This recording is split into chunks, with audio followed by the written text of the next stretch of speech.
सभी का स्वागत है हमारे YouTube चैनल फैंटास्टिक मैथमेटिक्स में। तो चलिए आज हम क्लास 10 मैथमेटिक्स का चैप्टर फिफ्थ अरिथमेटिक प्रोग्रेशन की एक्सरसाइज 5.1 का क्वेश्चन नंबर 4 का फोर्थ वाला पार्ट है। तो फोर्थ वाले पार्ट में क्या था, उससे पहले हम देखेंगे क्वेश्चन नंबर फोर्थ में क्या था। तो क्वेश्चन नंबर फोर्थ में ये कहा है कि which of the following are repeats if they form an AP, find the common difference B and write three more terms। तो यहाँ पर क्वेश्चन नंबर फोर्थ वाले पार्ट में जो सीक्वेंस दे रखा है वो क्या है, -10 -6 -2 फिर 2। तो यहाँ पर ये जो सीक्वेंस दे रखा है ये अरिथमेटिक प्रोग्रेशन कब कहलाएगा, जब इसके हर कॉन्सेक्यूटिव टर्म्स के बीच में जो गैप है वो कहलाएगा सेम। कॉन्सेक्यूटिव टर्म्स क्या होते हैं, जैसे A4 और A3 को मैं कॉन्सेक्यूटिव टर्म्स बोलूंगा, A2 और A3 को मैं कॉन्सेक्यूटिव टर्म्स बोलूंगा, A1 और A2 को मैं कॉन्सेक्यूटिव टर्म्स बोलूंगा। तो जब इनके बीच में गैप सेम आ जाए तो ये जो सीक्वेंस है उसको मैं क्या बोलूंगा कि ये अरिथमेटिक प्रोग्रेशन है। इतनी बात समझ आई। तो यहाँ पर क्वेश्चन नंबर फोर्थ के जो फोर्थ पार्ट में आपको सीक्वेंस दे रखा है वो दे रखा है आपको -10, फिर उसके बाद -6, फिर उसके बाद -2, फिर उसके बाद 2, और ये सीक्वेंस ऐसे चलता जा रहा है, मतलब इनफाइनाइट सीक्वेंस है। तो इसका मतलब ये है कि यहाँ पर मुझे इसको क्या बताना है, इसका मतलब ये मैं कह रहा हूँ कि यहाँ पर मुझे उसको क्या बताना है कि ये अरिथमेटिक प्रोग्रेशन है नहीं। उसके लिए मुझे क्या निकालना पड़ेगा, इसका कॉमन डिफरेंस। कॉमन डिफरेंस निकालने से पहले जहां से ये सीक्वेंस चालू होता है वहां उसको क्या बोलता है, A1। तो मतलब यहाँ पर A1 की वैल्यू क्या आ गई, -10। फिर A2 क्या हो जाएगा मेरा, मतलब इसकी सेकंड टर्म, इस सीक्वेंस की सेकंड टर्म मेरी A2 होती है, तो ये क्या हो जाएगा -6। फिर यहाँ पर ये A3 क्या हो जाएगा -2, फिर यहाँ पर A4 क्या हो जाएगा 2। ठीक है, अब उसके बाद जब मैंने A1 A2 A3 A4 निकाल लिया तो मुझे कॉमन डिफरेंस निकालना है, जो कि क्या होता है A4 A3। ठीक है, फिर A3 A2, फिर उसके बाद A2 A1। ठीक है, अब यहाँ पर मेरा क्या होगा, ये देखो यहाँ पर मुझे क्या करना है, A4 की जगह पे लिखना है 2, फिर A3 की जगह पर मेरे को लिखना है -2। ठीक है, क्योंकि A3 की वैल्यू -2 है ना, तो ब्रैकेट के अंदर -2, फिर उसके बाद यहाँ पर आ जाएगा -2, फिर -6, फिर उसके बाद यहाँ पर क्या आ जाएगा यहाँ पर तुम्हारा 6, फिर उसके बाद -10।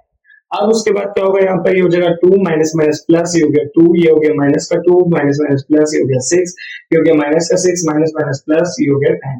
अब यहाँ पर क्या आएगा, देखो यहाँ पर मेरा आ जाएगा 2 + 2 4। ठीक है, 6 में से 2 गया तो बचा 4, और 10 में से 6 गया तो बचा 4। ठीक है, अब यहाँ पर साइन किसका आएंगे, बड़े वाले का। देखो 10 यहाँ पे प्लस का है, यहाँ पे 6 प्लस का है, यहाँ पे 2 प्लस का है, तो इसका मतलब जो कॉमन डिफरेंस है उसकी वैल्यू क्या आ गई, 4 4 4। अब देखो यहाँ पर जब मेरा कॉमन डिफरेंस क्या आ गया, सेम। जब कॉमन डिफरेंस सेम आ जाए तो मेरे को इसके आगे भी 3 और टर्म्स निकाल के दिखानी है। इसका मतलब मुझे निकाल के दिखाना है A5 A6 और A7। ठीक है, अब A5 A6 A7 कैसा आएगा, A5 तो आएगा जब मैं A4 में यही कॉमन डिफरेंस को ऐड करूंगा। A6 कब आएगा, जब मैं यही A5 जो निकालूंगा ना उसमें कॉमन डिफरेंस ऐड कर दूं। और A7 कैसे आएगा, जब मैं A6 में कॉमन डिफरेंस को ऐड कर दूं। अब A4 क्या है मेरा, A4 है मेरा 2, तो 2 + 4 कितना देगा 6, फिर यहाँ पर 6 + 4 कितना देगा मेरा 10, और यहाँ पर 10 + 4 कितना आ गया मेरा 14। ठीक है, तो इसके आगे की 3 और टर्म्स मैंने निकाल के दिखा दिया। अब हम इसका क्या करेंगे, फिफ्थ वाला पार्ट देखेंगे।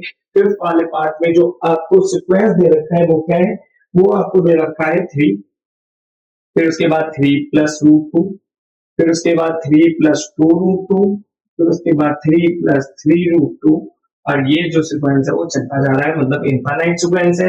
अब मेरे को क्या बताना है कि ये AP है या नहीं, उसके लिए मेरे को इसकी टर्म्स पहले डिक्लेयर करनी पड़ेगी। तो A1 की वैल्यू आ गई 3, फिर उसके बाद A2 की वैल्यू आ गई 3 + √2, फिर उसके बाद A3 की वैल्यू आ गई 3 + 2 √2, फिर उसके बाद A4 की जो वैल्यू आ गई वो क्या आ गई, 3 + 3 √2। ठीक है, अब जब मैंने इसकी टर्म डिक्लेयर कर ली तो मुझे क्या निकालना है, कॉमन डिफरेंस निकालना है। ठीक है, कॉमन डिफरेंस कैसे आएगा, कॉमन डिफरेंस आएगा A4 - A3। ठीक है, अब A3 - A2, फिर उसके बाद A2 - A1। ठीक है, अब उसके बाद मेरे को क्या करना है, A4 की जगह पर ये वैल्यू रखनी है, तो ये हो जाएगा 3 + 3 √2। अब बीच में माइनस आ गया तो यहाँ पर देखो ये माइनस लगाना और ब्रैकेट के अंदर A3 की वैल्यू लिखना, तो 3 + 2 √2। ठीक है, फिर उसके बाद ऐसे निकाल लेते हैं। ठीक है, उसके बाद देखो A3 की जगह पर रखूंगा मैं 3 + 2 √2, फिर उसके बाद माइनस लगाऊंगा मैं, तो ये हो जाएगा 3 + √2। ठीक है, यहाँ पर फिर मेरा क्या आ जाएगा 3 + √2, फिर माइनस लगाऊंगा मैं, आ गया 3। तो यहाँ पर अगर मैं इसकी सॉल्विंग करके दिखाऊं तो ये हो जाएगा 3 + 3 √2, यहाँ पर हो जाएगा माइनस का 3 और माइनस का 2, ठीक है। अब इसका देखो ये हो जाएगा 3 प्लस 2 रूट 2, फिर ये माइनस का 3, फिर यहाँ पर आ जाएगा प्लस माइनस माइनस, ये हो जाएगा रूट 2, फिर हो जाएगा 3 प्लस रूट 2 और माइनस का 3 तो लिखा हुआ है, फिर रूट 2 माइनस का 3। अब देखो यहाँ पर क्या आएगा, यहाँ पर देखो ये जो 3 है और ये 3 कैंसिल हो गए, प्लस का 3 और माइनस का 3 कैंसिल हो गया। अब अगर मैं इसके आंसर यहाँ लिखूं तो देखो ये जो है रूट के अंदर देखो ये भी 2 है और ये भी 2 है, जब रूट के अंदर नंबर सेम हो जाता है तो हम देखो इसको एक तरीके से समझो कि ये लिखा हुआ है 3x और ये लिखा हुआ है 2x।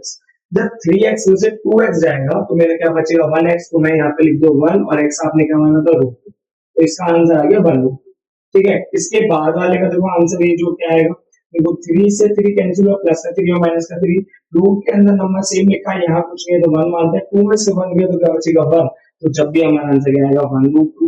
इसका मतलब यह है कि जब मेरा a4 माइनस a3 की वैल्यू किसके बराबर है 1 रूट 2 के, a3 माइनस a2 की वैल्यू क्या है 1 रूट 2 के, और a2 माइनस a1 भी क्या आएगा 1 रूट 2, क्योंकि देखो यहाँ पे 3, यहाँ पर प्लस का 3, वहां पे माइनस का 3 तो कैंसिल हो गए, बचा क्या रूट 2, तो इसी को तो बोलते हैं 1 रूट 2।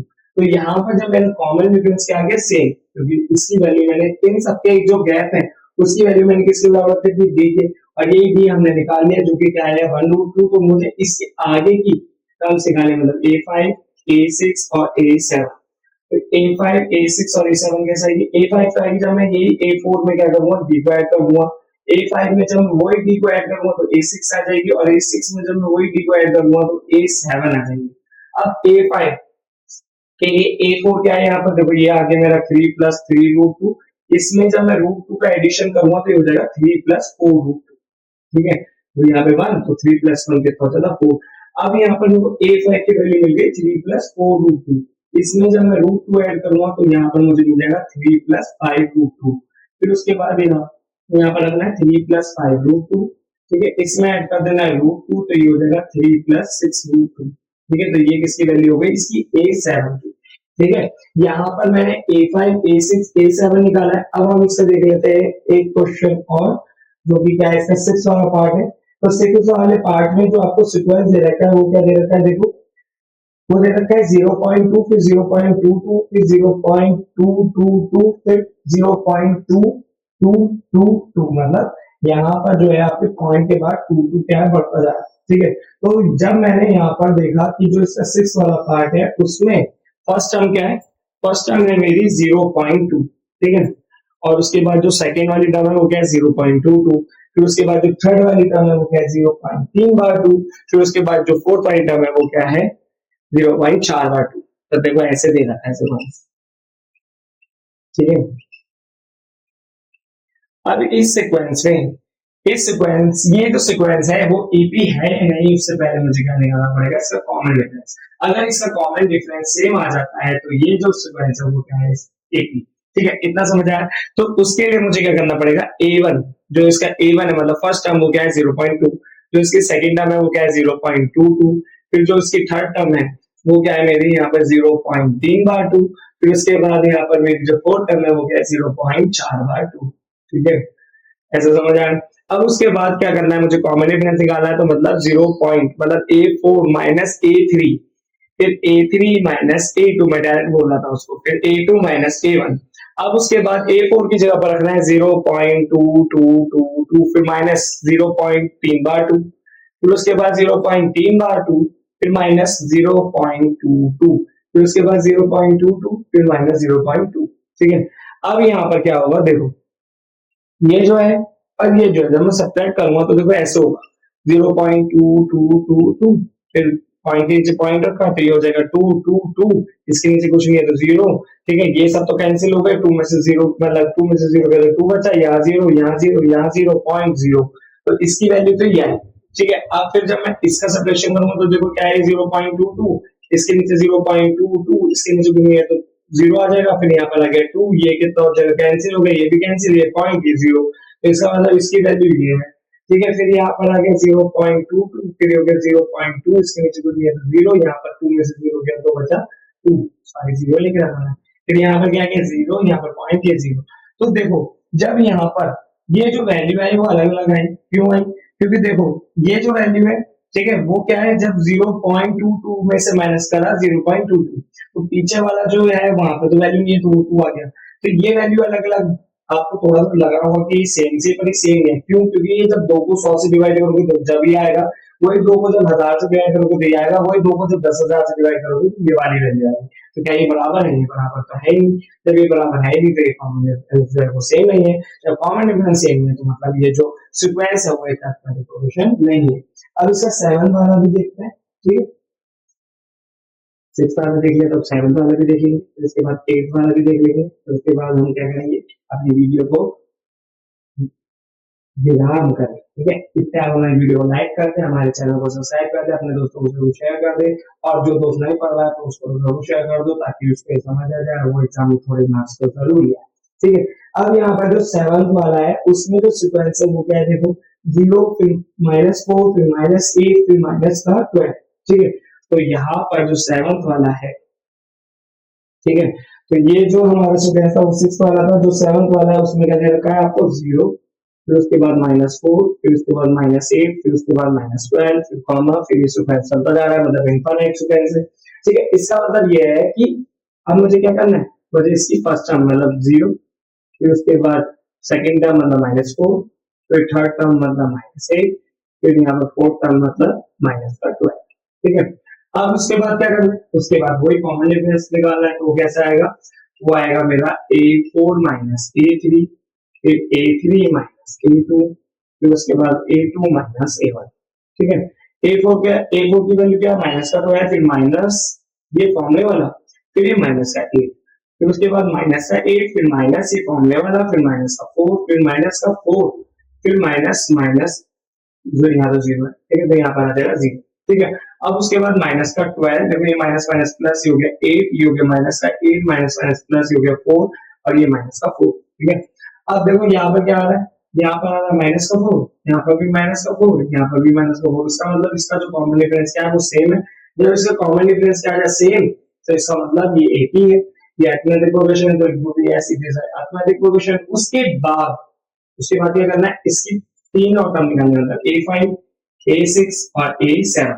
तो A5, A6 और A7 कैसे आएगी, तो A5 कब आएगी, जब मैं A4 में ये जो कॉमन डिफरेंस है निकाला है आपने उसको ऐड कर दूंगा, फिर A5 में जब मैं वही कॉमन डिफरेंस ऐड करूंगा तो A6 आएगी, और A6 में जब मैं कॉमन डिफरेंस ऐड करूंगा तो A7 आएगी। इतनी बात तो समझ आया। तो यहाँ पर A4 की जगह पर मुझे क्या लिखना है, A4 की जगह पर लिखना है जो आपको दे रखा है माइनस का 12, फिर प्लस जो कॉमन डिफरेंस है माइनस का 4, फिर यहाँ पर देखो जो वैल्यू आएगी वो क्या आएगी, माइनस का 12, फिर माइनस का 4, तो माइनस का 16। अब माइनस के 16 में मेरे को ऐड करना है ये कॉमन डिफरेंस, तो ये हो जाएगा माइनस का 16 माइनस का 4, तो मतलब माइनस का 20। फिर उसके बाद माइनस का 20 प्लस फिर माइनस का 4, यहाँ पर हो जाएगा माइनस का 20 माइनस का 4 इज इक्वल टू माइनस का 24। तो देखो यहाँ पर क्या कर रहा है, वैसे तो माइनस प्लस, तो प्लस माइनस माइनस, तो माइनस का 4 गया, माइनस माइनस प्लस, तो ये दोनों ऐड हो गए पर साइन बढ़ेगा, तो सामने यही चला है। ठीक है, अब इसका देख लेता हूँ 8 वाला। ठीक है, उसके बाद हम अपनी वीडियो को कर देंगे यहाँ। ठीक है, तो देखो यहाँ पर 8 वाला जो दे रखा है वो क्या है, माइनस का हाफ। ठीक है, फिर उसके बाद माइनस का हाफ, फिर माइनस का हाफ, फिर उसके बाद माइनस का हाफ, और उसके बाद ये सीक्वेंस जो है चलता जा रहा है। तो यहाँ पर जो A1 की वैल्यू क्या आ गई, वो आ गई माइनस का हाफ, जो A2 की वैल्यू है वो क्या आ गई, माइनस का हाफ, A3 की वैल्यू क्या आ गई यहाँ पे, माइनस का हाफ, A4 की जो वैल्यू आ गई वो क्या आ गई, माइनस का हाफ। ठीक है, अब उसके बाद मुझे कॉमन डिफरेंस निकालना है, तो वो क्या आ जाएगा, A4 माइनस A3, फिर उसके बाद A3 माइनस A2, फिर उसके बाद A2 माइनस A1। ठीक है, उसके बाद यहाँ पर आ जाएगा माइनस का हाफ, देखो माइनस, फिर A3 की जगह पर माइनस का हाफ, फिर यहाँ पर आ जाएगा माइनस का हाफ, फिर यहाँ पर माइनस माइनस का हाफ, फिर यहाँ पर आ जाएगा माइनस, फिर माइनस का हाफ वाला, फिर उसके बाद माइनस का हाफ। ठीक है, ये माइनस का फॉर्मूले वाला और ये माइनस का नंबर वाला। ठीक है, यहाँ पर आ जाएगा माइनस का हाफ, माइनस माइनस प्लस, ये हो गया हाफ, यहाँ पर हो गया माइनस का हाफ, माइनस माइनस प्लस, ये हो गया हाफ, ये हो गया माइनस का हाफ, माइनस माइनस प्लस, ये हो गया हाफ। अब उसके बाद हो गया क्या, रैपिड स्पीड चल गई। अब यहाँ पर देखो ये प्लस का है ये माइनस का है, तो कैंसिल आउट होके जीरो देंगे, यहाँ पर भी कैंसिल आउट होके जीरो देंगे, यहाँ पर भी कैंसिल आउट होके जीरो देंगे। अब अगर कॉमन डिफरेंस की वैल्यू जीरो के बराबर आ जाए तो जीरो तो एक नंबर है, तो फिर भी क्या आ रहे हैं, बराबर आ रहे हैं। जब ये बराबर आ गए तो उसका मतलब ये अरिथमेटिक प्रोग्रेशन है, और अगर ये अरिथमेटिक प्रोग्रेशन है तो इसके आगे की तीन और टर्म निकाले, मतलब A5, A6 और A7। तो मेरी A5 A6 A7 कैसे आएगी? A5 तो जब आएगी जब A4 में D ऐड करूंगा, ठीक है। A6 कब आएगी? जब मैं A5 में B ऐड करूंगा। फिर A6 7 कैसे आएगी? जब मैं A6 में AB को ऐड करूंगा, ठीक है। अब उसके बाद A4 की जगह पर माइनस का हाफ तो प्लस का जीरो, फिर ये माइनस का हाफ प्लस का जीरो, क्योंकि पूछा है तो आ रही है तो मैं माइनस का हाफ प्लस का जीरो लिख सकता हूँ। तो इन सबका जो रिजल्ट आएगा वो क्या आएगा? माइनस का हाफ और माइनस का हाफ। तो इस तरीके की केपी आपको दिख सकती है, बस एग्जाम में तो नहीं है, पर यहाँ पर एग्जाम में इतनी तो आसान नहीं देंगे। तो यहाँ पर हमारी ये जो क्वेश्चन नंबर 4 का 8 पार्ट तक हो चुका है। इस वीडियो में आगे की जो पार्ट है वो हमारी आगे वाली वीडियो में आएंगे। तो वो आपको हमारी वीडियो समझ आई होगी। अगर आपको हमारी वीडियो समझ आए तो प्लीज हमारी वीडियो को लाइक करें, हमारे चैनल को सब्सक्राइब करें, अपने दोस्तों को शेयर करें, और अगर आपको कोई डाउट हो तो प्लीज कमेंट करके बताएं। Thanks for watching.